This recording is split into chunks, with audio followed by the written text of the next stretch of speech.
Wesh, les amis, je vais vous donner une anecdote pour les voitures électriques, pour tous ceux qui voulaient envisager d'acheter une voiture électrique ou ceux qui ont une voiture électrique.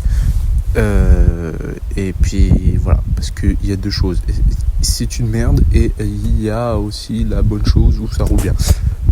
Le problème, tu vois, quand il neige comme ça, tu vois, c'est beau, c'est magnifique, tout, et qui fait aller en gros moins 7 ou aller minimum moins 2. Minimum. Même aller à 1, quand il fait 1 degré, c'est la merde. Tu vois, avec un diesel ici, donc mon diesel, tu vois, il marche bien mon diesel, mon deuxième diesel et un autre diesel là-bas, tu vois, quand il fait moins 7 et tout, certes, ok, ça peut galérer de s'allumer, mais ça s'allume et tu peux rouler, tu vois. Même avec un temps comme ça, tu peux rouler.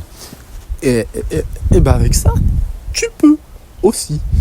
Mais le problème, c'est exemple comme cette voiture fait 380 km d'autonomie, là tu fais moins fois 1000.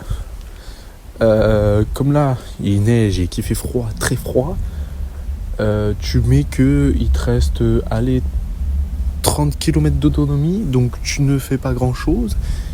Déjà une Tesla, parce que j'ai un ami qui a une Tesla, et mon ami, sa Tesla, il fait 600 km de base, et il peut qu'en faire 120 avec la fraîcheur qu'il fait en ce moment et la neige qui tombe. Donc si vous avez une voiture électrique comme ça, ou Tesla, ou j'en sais rien, vidéo chouette, et sachez que c'est de la daube quand il fait froid. Et sachez que c'est trop bien pour le printemps, c'est trop bien pour l'été, parce que ça roule bien, ça tartine, hein, ça a 136 chevaux. Les plus puissantes, on peut aller jusque 580 chevaux, je crois. Ça roule bien, ça a du couple, ça a tout, c'est incroyable.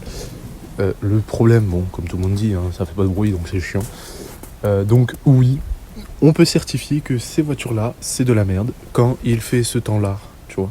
Que ça va démarrer au quart de tour alors qu'elle a une tonne de neige sur elle et en plus elle a un problème.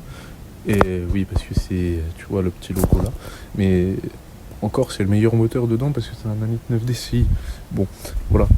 Comme celle-là, c'est un 1.9 DCI, mais elle est plus vieille que celle d'en face, qui est en face de moi du coup. Et elle démarre au quart de tour. Bon, celle-là, n'en parlons pas, hein, 300 000 au compteur, mais elle tourne comme une horloge. Voilà. Donc